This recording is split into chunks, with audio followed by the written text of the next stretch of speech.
Бәріңізге сәлем. Бүгін сіздерге пиццаға арналған қамырдың рецептісімен бөлісетін боламын.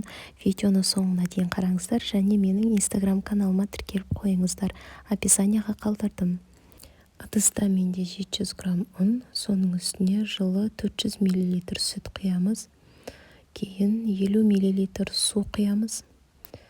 Одан кейін 100 мл күнбағыс майын құямыз.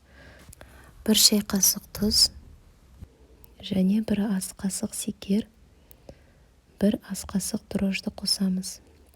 Осының бәрін ең алдымен қасықпен жайлап араластырып аламыз. Содан кейін барып қамыр илейміз. Қамырды жай илей салмай, иін қандырып, қаттырақ басып илейсіздер.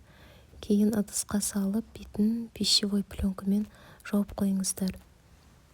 Пищевой пленкамен немесе өз ыдысыңыздың қаппағымен жауып қоюға болады. Және кейін бетін мен осылай матамен жауып қойдым. Пиццаға мен сыр мен колбасаны пайдаланамын және бетіне жағуға кетчуп пен майонезді араластырдым. Сіздер өз қалауларыңыз бойынша үйде не бар, сол нәрсені пайдалансаңыздар болады. Противеннің түбін мен міндетті түрде үнемі сары маймен майлаймын және тестаны жұқа етіп жаямын.